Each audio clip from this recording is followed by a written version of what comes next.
सारा सफाया करके बाकी समाप्त कर देंगे। नमस्कार, न्यूज़ एफर 24 में आपका स्वागत है। राजस्थान की 7 विधानसभा सीटों पर उपचुनाव होने हैं। तारीखें तय हो चुकी है। मतदान का दिन बहुत नज़दीक है। उसके बाद में रिजल्ट सामने आएंगे। उससे पहले मैं पहुंचा हूं डूंगरपुर में 84 में, जहां पर मैं साथ में है सांसद राजकुमार राव। ये पॉलिटिकल सेंसेशन है यहाँ पर में, क्योंकि इनके बयान जो है काफ़ी वायरल होते हैं और जब भी ये मंच पर होते हैं या फिर जब कैमरे के सामने होते हैं तो कहीं ना कहीं इनकी बातों को सुना जाता है। और शायद यही कारण है कि धीरे धीरे इनके साथ में जो है युवाओं को एक बड़ा जो ग्रुप है वो लगातार बढ़ता जा रहा है। सर, बहुत बहुत स्वागत है आपका न्यूज़ एफर 24 पर। सबसे पहले तो सर, पहला सवाल मेरा आपसे ये है कि पहले बीटीपी, उसके बाद में बाप पार्टी, दोनों में आप रहे। सर, नाम कैसे बदल गया? पहले तो आपके चैनल के माध्यम से सारे दर्शकों को मेरी ओर से जोहार, और आपके चैनल और आप सबका ये बिल प्रदेश की धरती 84 विधानसभा पाल सासुरपुर में स्वागत, अभिनंदन। आपका सवाल था कि जो पहले बीटीपी फिर बीएपी, देखो संगठन एक शरीर होता है, आत्मा एक विचारधारा होती है। तो हमारी जो विचारधारा है वो ऐसी मजबूत विचारधारा है। जो बीटीपी एज ए बैंडेड था, शरीर था, और वही हमारी आत्मा, मतलब ये कहे कि बीएपी बनाया। तो बीटीपी का जिस तरह से गुजरात में जो हुआ, टूट फूट हुआ और बीजेपी में सम्मिलित होने का जो संकेत हमें मिल गया, तो हम लोगों ने हमारा खुद का एक कहे कि खुद का घर बना लिया, और यही कारण रहा। लेकिन हमारी सारी की सारी टीम और हमारी आइडियोलॉजी वही है। राजकुमार जी, अभी जिस तरीके से जो है विधायक आप रहे हैं, उसके बाद में फिर आप सांसद बने हैं, लेकिन लोकसभा में जो है कांग्रेस के साथ में अलायंस आपका रहा है, समर्थन रहा है, लेकिन इस बार जो है वो चीज़ नज़र नहीं आ रही। और आपने भी बयान भी दिया कि जो कांग्रेस उसकी जमानत जब्त कर देंगे। देखो, हर चुनाव में अलग अलग परिस्थितियाँ बनती है। इंडिया अलायंस देखो या फिर इधर एनडीए देखो। हमारे लोकसभा में जो परिस्थितियां बनी थी, लोकसभा के अंदर कांग्रेस हाईकमान ने हमें समर्थन दिया था। उन्होंने हम उनको धन्यवाद भी देते हैं, आज भी कहते हैं, कुछ एहसान भी मानते हैं उस चीज़ का। लेकिन जिस तरह से डूंगरपुर के अंदर जिस गणेश जी घोगरा आज बड़ी फेंकते हैं, लेकिन उन्होंने हाईकमान की बात नहीं मानी और उन्होंने हमें सपोर्ट नहीं किया, ना हमारी एक मीटिंग कराई, और उन्होंने कांग्रेस का जो बागी था उसको और बीजेपी को इंटरनली सपोर्ट किया। इससे ये स्पष्ट होता है कि डूंगरपुर और उदयपुर के कुछ नेता ऐसे जो हैं, कुछ बांसवाड़ा के भी हैं, कांग्रेस का छोला पहन रखा है, लेकिन वो काम बीजेपी के लिए करते हैं। और इसी कारण से आज कांग्रेस की दुर्दशा इस इलाके में हुई है। और पूरे देश के अंदर भी देखा जाए तो हमने पूरे देश के अंदर कांग्रेस की जो लीडरशिप देखा है, नीचे का जो बेस देखा है, वो यही है कि कांग्रेस का छोला पहन रखा है और काम बीजेपी के लिए करते हैं। इसी कारण से यह जमानत जब्त होगी। टक्कर किससे मानते हैं आप, बीजेपी से या कांग्रेस को काउंट ही नहीं कर रहे? हमारी टक्कर बीजेपी को भी काउंट नहीं कर रहे हैं। और यहाँ पर देखो, एक चीज़ है, यहाँ पर कोई ताकतवर नहीं है, मैं अकेला या मेरी पार्टी के लोग, ऐसा नहीं है। यहाँ पर जनता चुनाव लड़ती है। सबसे बड़ा प्लस पॉइंट ये है कि यहाँ पर हमें कुछ करने की जरूरत, हमें सिर्फ लोगों के बीच में जाना है। जनता स्वयं चुनाव लड़ रही है। जनता खुद को, अपने आप को बीएपी का मजबूत कार्यकर्ता और आज अनिल कटारा मान रही है।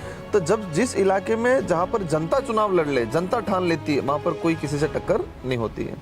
वैसे इस क्षेत्र से अगर देखा जाए तो जो आदिवासी है वो ही यहाँ पर जैसे विधायक रहे हैं, तो फिर आदिवासियों के हित की बात है और उनसे नेता चुने जाते हैं।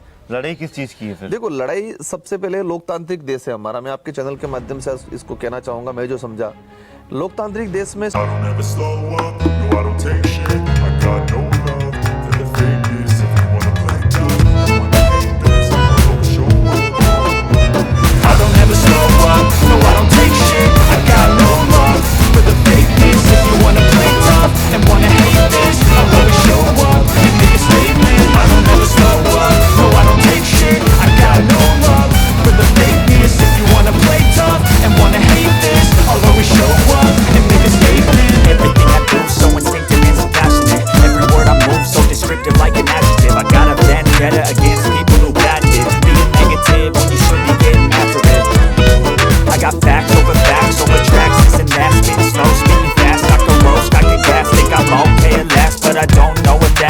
erase all the past and the pettiness a reflection of the emptiness. Hilarious, you think you're worth my time, you're delirious. Mysterious, because you hide behind a fake exterior. Inferior, you know I'll always be a bit superior. Get off of me, this ain't no humble brag. I want you to hear words, you can say them back. I want you to feel free from the chains at last, and to believe in what you got, it was built to last, yeah.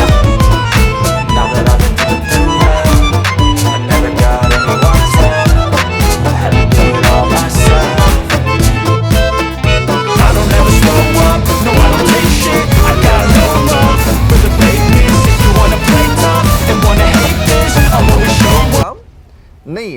अगर BJP सच में राष्ट्र प्रेमी, देश प्रेमी, धर्म की हितैषी होती तो धर्म पे चलने वाला आदमी झूठ नहीं बोलता है। वो आज झूठ पे झूठ बोल रहे हैं। इसलिए यहाँ पर किसी प्रकार की कोई टक्कर नहीं है और यहाँ की जनता चुनाव लड़ रही है, इसलिए हमें चिंता की जरूरत नहीं है। बीजेपी वैसे यहाँ पर जो है पूरा जो है अपनी ताकत लगा रही है और हर बार देखा गया है कि बीजेपी जब भी अपना कैंडिडेट को उतारती है तो बूथ स्तर पर जो है काफ़ी मजबूती से वो काम करती है। तो बीटी जो है आपकी जो बाप पार्टी है वो किस तरीके से ताकत झोंक रही है? देखो, हमें ज़्यादा कोई ताकत झोंकने की जरूरत नहीं है। एक चीज़ मैंने ये देखा, मैं आपके चैनल के माध्यम से उन बीजेपी के नेताओं तक भी कहना चाहूँगा, आपकी तो डबल इंजन की सरकार है। बीजेपी के जितने लोग आज स्टार प्रचारक बन के काम कर रहे हैं, बाबूलाल जी खराड़ी देख लो, आज पूर्व मंत्री जी वो आ रहे हैं, हमारे राजेंद्र राठौड़ जी भी आ रहे हैं, जितने भी लोग हैं वो सारे के सारे सिर्फ हमारी बुराई करके जा रहे हैं। उनका विजन क्या है यार? आप जनता में ये बताओ कि हम ये करेंगे इस क्षेत्र के लिए। आप उनका विजन नहीं, बस एक ही कहेंगे धर्म खतरे में है, यहाँ का युवा भटक गया है, राजकुमार ऐसे कर रहा है, बीजेपी ऐसे कर रही है। मतलब उनका कोई क्लियर विजन नहीं है, इसलिए बीजेपी ग्राउंड पे नहीं जा पा रही है। उनकी एक ही जो पॉलिसी लेके चल रहे हैं, झूठ बोलो, जोर से बोलो। सिंपल सा बीजेपी का एक सांसद बोल रहा है कि बीजेपी वालों ने पैंथर छोड़ा। ये मजाक है क्या है? ये कह रहे हैं राजकुमार आपकी पेंशन बंद करा देगा, नरेगा बंद करेगा। मैं प्रधानमंत्री थोड़ी हूँ। मतलब इस तरह से झूठ प्रचारित जनता में कर रहे हैं। जनता, ये बात स्वाभाविक है कि ये पुरानी सोच, 10 साल पहले की सोच लेके बीजेपी काम कर रही है। क्योंकि 10 साल पहले हमारे इलाके में बेचारे भोले भाले लोग थे, जो कोई कहता था उसको स्वीकार कर लेते थे। तो वही मानसिकता लेके आज फील्ड में काम कर रही है। इसलिए बीजेपी का कोई ज्यादा मतलब नहीं है। वो कोशिश कर रहे हैं, प्रयास पूरा कर रहे हैं, लेकिन लोग साथ नहीं दे रहे हैं। वैसे आपने नाम यहाँ पर लिया है तो बाबूलाल जी खराड़ी ने एक आरोप भी लगाया है कि पहले जो है आप सामान्य से घर में तरह के महल बना रहे हैं। एक मामूली सा सरपंच बनता है, मेरी तनख्वाह रहती, मैं 2 बार विधायक रहा, मेरी तनख्वाह रहती है 1.5 लाख रुपये। आज सांसद हूँ, 2 लाख के आसपास मेरी 32 सब मिला के तनख्वाह होती है। मैं एक सांसद विधायक होकर मेरा मकान नहीं बनाऊंगा क्या? एक मामूली सा ठेकेदार, एक मामूली सा पत्रकार, एक मामूली सा, एक चीज मैं कहना चाहूंगा बाबूलाल जी खराड़ी के लिए। अब बाबूलाल जी खराड़ी 2 बार विधायक रहे, मंत्री रहे। आपका जो इंटरव्यू हुआ उस दिन देखना, जो मंत्री बनेंगे। एक ये बड़ी विडंबना वाली बात है कि उन्होंने दिखावा करने के लिए क्या किया, उनके घर पे बाथरूम नहीं है जी। इस देश में स्वाड़पन चुनाव लड़ने के लिए भी शौचालय होना अनिवार्य है। उन्होंने उनके घर पे बाथरूम नहीं, ओपन में वो स्नान करते हुए और वो कपड़े लपेट रखे। दूसरी ओर उदयपुर में कुछ और कर रखा। दिखावा करने का काम जो किया है, लोगों के बीच में गुमराह करने का जो काम किया, जनता समझ रही है। इसलिए ये जो उनका फैक्टर है वो किसी प्रकार का काम नहीं आएगा। ये आपके और मन्नालाल जी के बीच में क्या चल रहा है? वो अलग अलग एपिसोड चलाते हैं फेसबुक पे, खुली पोल 15, 16, 17। देखो, मन्नालाल जी को जिस तरह से चुनाव जीते, वोटिंग के दौरान जो लोगों में मानसिकता थी कि पढ़ा लिखा आदमी है, अधिकारी से रिजाइन देके आया है, तो अधिकारी वर्ग से तो समझदार आदमी होगा, इस क्षेत्र के पॉजिटिव एनर्जी के साथ काम करेगा, ये लोगों में मानसिकता थी। भले हम विपक्ष में थे, लेकिन हमारी भी ये मानसिकता थी, उनसे हम कुछ सीखेंगे, ये आदमी अच्छा काम करेगा।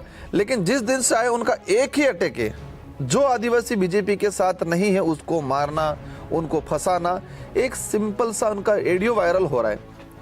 जो आदिवासी समुदाय प्रतापगढ़ इलाके में रह रहे हैं, बीजेपी के साथ नहीं, उनके कार्यकर्ता को मन्नालाल रावत स्पष्ट कह रहा है कि उनके घर जला दो, उनके घर जला दो, उनको लट से मारो। ऐसी मानसिकता वाला, विकृत मानसिकता वाला व्यक्ति एक पढ़ा लिखा अधिकारी कह रहा है कि पैंथर छोड़ा बीजेपी वालों ने। वाह यार, पैंथर से जो पीड़ित थे उनको राहत नहीं दिला रहे, पैंथर से जो मर गए उन लोगों को मुआवजा नहीं दिला रहे, और वहां ये कह रहे ये तो बीजेपी वालों ने छोड़ा। यार क्या सोच है ऐसे लोगों की? तो ऐसे लोगों के स्वाभाविक है हमारी किसी प्रकार से नहीं पड़ती है।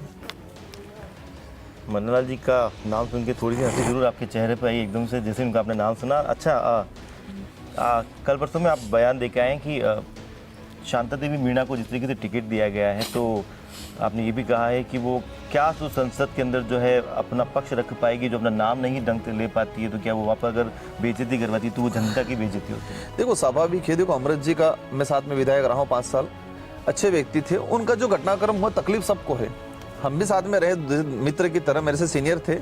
सलूम्बर की जनता, वो विधायक की डेथ होती है तो पूरी सलूम्बर की जनता को दुख होता है, सदमा सबको पहुंचा होगा।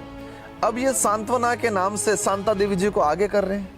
सलूम्बर में सीधी सी गणित है, 4-5 लोग सलूम्बर की सारी राजनीतिक चलाते हैं, वो 4-5 लोग तय करते हैं। उन 4-5 लोगों को सिर्फ अंगूठा छाप लोग चाहिए। शांता देवी जी को आगे करके सलूम्बर की जनता के साथ कुठाराघात करना चाह रहे हैं। शांता देवी जी के वोट, शांता देवी जी बेचारी वो भी हमारे माता तुल्य है, हम सम्मान करते हैं, लेकिन विधानसभा में जाके उस क्षेत्र का और इस इलाके का अपने हक अधिकार की बात करनी है, सीएम से, वहां के कैबिनेट से और विधानसभा में ये बात रखनी है। वो कैसे रख पाएंगे? वो एक शपथ नहीं पढ़ पा रहे। ये देश की दुर्दशा कर दी है हमारे देश की। भाजपा ऐसे ही लीडरों को चुनती है जो मानसिक रूप से, आर्थिक मतलब शैक्षणिक रूप से कमजोर लोग होते हैं, ऐसे ही लोगों को चुनती है ताकि उनको सिर्फ एक बहुमत के लिए उपयोग किया जा सके, न कि उस क्षेत्र का प्रतिनिधित्व कर पाए वो। अच्छा, मनोहर जी को लेकर जिस तरीके से वो भी क्योंकि वहाँ सांसद है और यहाँ भी आप बिल्कुल सांसदी में यहाँ पर है, ये कोई वर्चस्व की लड़ाई तो नहीं, वो भी आदिवासी से हैं और तो आपके से जुड़े इसमें हुए हैं। न तो मेरा उनका इलाका, न हमारी जमीन पालिका कोई जमीन का कोई लड़ाई है, न ही हमारी कोई रिश्तेदारी की लड़ाई है। एक ही एक विचारों की लड़ाई है। जिस तरह से वो आदमी बना उसके बाद से आदिवासियों को डैमेज करने का काम, एक आदिवासी समुदाय का अधिकारी रहा हुआ आदमी ये कह रहा है कि आपके आदिवासी अधिकारी को हटाया जाए, आदिवासी अधिकारियों को हटाया जाए, आदिवासी कर्मचारी खराब है उनको ट्रांसफर किया जाए, उनको सस्पेंड किया जाए, उनको ऐसे बयान दे रहा है। जो अधिकारी वर्ग से आया हुआ आदमी आदिवासी अधिकारियों का सम्मान नहीं कर पा रहा है, तो ऐसा व्यक्ति क्या है? वो मन्नालाल जी की वजह से इस इलाके के अंदर आपस में कुठाराघात पहुंचा है। मतलब ये एक द्वेष भावना हो रही है और लोगों में काफी नाराजगी है, और इस इलाके में काम करने वाला अधिकारी वर्ग, कर्मचारी वर्ग काफी डरा हुआ है। वो खुल के काम अपने क्षेत्र के लिए काम नहीं कर पा रहा है। थोड़ी सी बात कर लेते हैं भील प्रदेश की। वो अगर नहीं करेंगे तो बात और इंटरव्यू अधूरा रह जाएगा। कितना काम हो चुका है? भील प्रदेश की डिमांड जो थी, वो डिमांड मैं कहता हूँ ये मेरी डिमांड नहीं है, ना भारत आदिवासी पार्टी हमारी अकेले की डिमांड नहीं है। ये हम लोग इस डिमांड को तेज कर रहे हैं। ये गोविंद गुरु महाराज 1913 से लगा के आज तक, मैं एक ही चीज मैंने उनको पूछा, आज मन्नालाल जी इस बात का विरोध कर रहे हैं, क्या मन्नालाल जी नंदलाल जी मीणा को नहीं मानते? नंदलाल जी मीणा टीएडी मंत्री रहे हैं बीजेपी से। उस व्यक्ति ने बोला है अगर भील प्रदेश की डिमांड रोकने से मैं कोई रोकता है तो मैं सरकार में गिरवी नहीं हूं। आज मालवीय जी जाके उधर रोटियां सेक रहे। मालवीय जी ने खुद ने कहा है कि अलग प्रदेश हमारा बनना चाहिए। कांग्रेस के सारे लीडरों ने, बीजेपी के सारे लीडर, कनकमल जी कटारा ने खुद ने कहा है कि हाँ प्रदेश बनना चाहिए अलग। लेकिन जैसे ये लगा कि आदिवासी समुदाय और साथ ही इस इलाके में रहने वाले अन्य समुदाय के अंदर इस बात की जागरूकता आ रही है, हमारी राजनीतिक रोटियां नहीं सीख रही है, तब इस चीज का विरोध करने लगे। रही बात काम की, काम का जब जिस दिन हमारे पूरे गुजरात, मध्य प्रदेश, महाराष्ट्र और राजस्थान 4 जिलों के अंदर आम लोगों में भावनाएं जागृत हो जाएगी, उस दिन कोई भी सरकार होगी इसको नहीं रोक पाएगी। और मैं दावे के साथ कहता हूं अवश्य आने वाले 10-15 सालों के अंदर ये काम होके रहेगा। वैसे यहाँ पर अगर मैं आपसे ये कहूँ कि जिस तरीके से बीजेपी है या कांग्रेस, दोनों ने है ना यहाँ पर, अब देखें कि आप युवा जिस तरीके से युवाओं पर दाव खेला है, आप भी काफ़ी युवा हैं, तो क्या टक्कर युवाओं के हैं और आप युवाओं के दिलों में तो बस रहे हैं, लेकिन जो वरिष्ठ हैं वहाँ तक कब पहुँच पाएंगे? देखो एक चीज़ है कि आज छोटे बच्चे से लगा के एक बड़े बुजुर्ग तक हमारा मान सम्मान करता है, और उन्हीं मान सम्मान के कारण हम मजबूत हैं और हम भी उनका आदर करते हैं। और जिस तरह से लोगों पे हमारे पे विश्वास है, उस आधार पे हम लोग ना ढंग का, मतलब इतना टेंशन और इतना कॉन्फिडेंस रहता है कि हम लोग रात दिन मेहनत करते हैं। बीजेपी या कांग्रेस ने युवाओं पे पैतरा खेला, आपका कहना है। युवा होना अलग बात है, लेकिन युवा सोच होना अलग बात है। युवा होना अलग बात है, युवा सोच होना अलग बात है। कांग्रेस ने कैंडिडेट यहाँ से खड़ा किए, युवा कैंडिडेट के नाम से खड़ा किए, लेकिन वो युवाओं के लिए सोच क्या है वो कांग्रेस की परख नहीं थी। आपके मुद्दे क्या है, क्या युवाओं की सोच है? हमारी यही चीज है कि सबसे पहले एक पर्सनालिटी डेवलप हो, बेस्ट एजुकेशन मिले। आज इस इलाके के अंदर कॉलेज खोलिए। मैं कॉलेज प्रेसिडेंट रहा हूँ डूंगरपुर कॉलेज का। मैं जब 2013 में कॉलेज प्रेसिडेंट था, उस कॉलेज में 30 से 35 व्याख्याता थे। आज मोदी जी कह रहे देश बढ़ रहा है, भाजपा के लोग कह रहे देश बढ़ रहा है, लेकिन उसी कॉलेज में आज 12 व्याख्याता है। 2013 में उस कॉलेज में 30 से 35 व्याख्याता थे, उसी कॉलेज में आज 12 व्याख्याता है। उस समय 5000 स्टूडेंट थे, आज 7000 स्टूडेंट है। क्या देश आगे बढ़ रहा है? हमारा एक ही विजन है कि इस इलाके के अंदर सबसे पहले एजुकेशन सिस्टम बेस्ट हो। आदमी एजुकेट हो जाएगा तो उसके विकास के या उसके ग्रोथ के दरवाजे अपने आप खुल जाएंगे। सेकंड नंबर, यहाँ पर जो पलायन जो हो रहा है हमारा गुजरात, छोटे मोटे कुटीर उद्योग, उस पर हम लोग फोकस कर रहे हैं। तीसरे नंबर पे करेड़ा प्रोजेक्ट जो था, आज भाजपा वाले कह रहे कहाँ तक पानी आए। मैं कह रहा हूँ कि मैंने एक प्रोजेक्ट सैंक्शन करवाया 886 करोड़ का, टेंडर हो गया उसका, जब वर्क ऑर्डर की बात आई, भाजपा सरकार बदली और ये उन लोगों ने रोक रखा है जानबूझ के। एक नेशनल न्यूज़पेपर वालों ने भी छापा है कि चुनावी कारणों से इसको रोक रखा है। सब जान रहे हैं कि काम सैंक्शन है, टेंडर हो गया, वर्क ऑर्डर देने में उनको दिक्कत आ रही है। तो इन सारों मुद्दों को लेके, हेल्थ को लेके, एजुकेशन को लेके और रिजर्वेशन को लेके, और इस इलाके में जो आदिवासी समुदाय बरसों से बैठा हुआ है, उस जमीन का पट्टा आज तक उन लोगों को नहीं मिल पाया। तो हमारा यही है कि जो व्यक्ति जिस जमीन पे बैठा है उसको मालिकाना कब्जा मिलना चाहिए। इन सारों मुद्दों को लेकर भारत आदिवासी पार्टी मैदान में उतरी हुई है। अभी आपने एक बयान भी दिया था सलूम्बर में कि पहले जो है ऐसा गेहूं आता था यहाँ पर जो जानवर भी नहीं खा सकते, उसको लेकर आपने जो है पीएम को खींच लिया। बिल्कुल, ये जो इसी बात को लेके ये लोग अभी माहौल बना रहे हैं। मैंने कहा था कि आप फ्री की योजना दे रहे हो, अच्छी बात है, लेकिन तुम ऐसे घटिया चीजें पहुंचा रहे हो और फ्री की योजना के नाम से राजनीतिक रेटे से करो। इससे छत बंद कर दो। 26 रुपये गवर्नमेंट कितना पे कर रही है? 1 किलो गेहूं को वहां से खरीदने और लाने में 26 रुपया खर्चा कर रही है। हमको 2 रुपये पे दे रही है, वो अच्छी बात है, लेकिन उस पर खर्चा कितना हो रहा है? 26 रुपया। तो टैक्स तो जनता का ही जा रहा है। तो 26 रुपये का गेहूं खरीद के ला रहे हैं और एक घटिया क्वालिटी का खिला रहे हैं, तो मेरे क्षेत्र की जनता को मैं थोड़ी ऐसे बर्दाश्त करूंगा। मैंने इस बात को उठाया, इसके बाद काफी सुधारा हुआ है। राजकुमार रौत और कितने तैयार कर रहे हैं आप? घर घर में राजकुमार रौत तैयार हो रहे हैं। ये रगड़ा किसका निकालो, रगड़ा होता क्या है? देखो, हमारे पुराने बाप दादा होते थे, अभी भी हमारे जो भगत लोग होते हैं, मेट कोटवाल जो होते हैं, वाण होते हैं, वो जब मौसम कोई चेंज होता है तो उस दौरान कोई गांवों में बीमारियां घुसती है, कीड़े मकोड़े या वो कीट घुसते हैं, तो पूरे गांव वाले मिलके वो एक रोग रगड़ा निकालते, मतलब उस गांव का पूरा रोग रगड़ा निकाल के गांव के साइड में छोड़ देते। तो वही चीज हमारे इस इलाके में कांग्रेस बीजेपी ने एक वायरस टाइप कीड़े छोड़ रखे। इन सारे कीड़ों का हम रोग रगड़ा निकाल के आने वाले 10 साल के अंदर ये सारा सफाया करके बाकी समाप्त कर देंगे। सलूम्बर में क्या लग रहा है आपको? इस बार रघुवीर जी को टिकट भी नहीं दिया और रेशमा जी को टिकट दे दिया है, और सलूम्बर में माना जा रहा है कि कहीं ना कहीं सहानुभूति जो है शांता जी के साथ में है। देखो, सहानुभूति ये अच्छी बात है, लेकिन सहानुभूति सिर्फ परिवार को नहीं मिलनी चाहिए, पूरी जनता को मिलनी चाहिए। तो जनता को तो ये बेवकूफ बना रहे हैं ये लोग, जनता के साथ कुटाराघात कर रहे हैं। ऐसा लीडर, ऐसा नेता भेज के, उनके परिवार में बच्चा पढ़ा लिखा हुआ था, उनकी बच्ची पढ़ी लिखी होती, किसी पढ़े लिखे इंसान को देते। मेरा सवाल ये था कि पढ़े लिखे इंसान को देते हैं, तो पढ़े लिखे को इसलिए नहीं दे रहे। अब शांता देवी जी के फर्जी साइन कर रहे हैं ये लोग, उनको साइन नहीं करने आ रहे हैं, और कर्मचारियों को बेचारे को इधर इधर एपीओ कराने के लिए फर्जी साइन कर रहे हैं। एक उनके ग्रुप में चल रहा है, उस पदाधिकारी का नाम भी लिख रहे हैं कि इन साहब ने अच्छा किया, उनको हटा के, मतलब साइन वो कर रहे हैं। आज से ये स्थिति बन गई है कि जो विधायक बन रहा है उसके साइन कोई और कर रहा है, क्या होगा इस देश का? मतलब आपके कहने का मतलब है कि वो फिलहाल जो है परिपक्व नहीं है राजनीति को लेकर, और कहीं ना कहीं जो आपने बयान भी दिया था कि साइन भी उनके फर्जी करके जो है इस तरीके से ग्रुप में चल रहा है। उसके अलावा अगर वो संसद तक अगर पहुंचती है तो पीछे जनता की जो है कहीं ना कहीं बेइज्जती यहाँ पर हो गया। मैंने कहा वो जो साइन है उसको आप चेक करवा लो, उनका चेक करवा लो कि ये सैंपलिंग करके उनको पूरा चेक करा जाए कि साइन किसके नहीं है। साइन में दावे के साथ कहता हूँ शांता देवी जी की साइन नहीं है। वो एक बयान और था आपका जिसमें आप कह रहे थे कि मनोहर लाल जी, जो अभी फिर आप बोल भी चुके हैं कि मनोहर लाल जी बोल रहे हैं कि आदिवासी को घर जला दो, लठ से मारो उनको। कभी आपकी आमने सामने उनसे बात हुई सांसद बनने के बाद? देखो, आमने सामने सांसद बनने के दौरान उस शुरुआत में हम जब गए थे मुझे भी अच्छा लगा था, उस आदमी से कुछ अच्छा सीखने मिलेगा, अधिकारी वर्ग से रिटायर्ड है। लेकिन जिस दौरान से उनके जो बयान आए हैं, एक कार्यकर्ता को कह रहे हैं आदिवासियों के जाके घर जलाओ, उनको लठ मारो, ये क्या होता है? इस तरह की मानसिकता रखने वाले लोगों से कभी हमारी नहीं जम सकती है। 84 में पिछली बार लगभग जो करीब 70,000 वोट जो है रहे ऊपर में, इस बार क्या लग रहा है? वही लीड रहेगी, उससे और आगे बढ़ेगी, लेकिन कम नहीं होगी। तो देखिए, ये थे राजकुमार रौत, पूरे ऊर्जा से लबरेज हैं क्योंकि इन्हें ये आश्वस्त हैं इस चीज़ को लेकर कि जीत जो है इनकी होने वाली है, और उनके जो कार्यकर्ता हैं जो इनके साथ में हैं कि एक तरफा यहाँ पर इनकी जीत होने वाली है।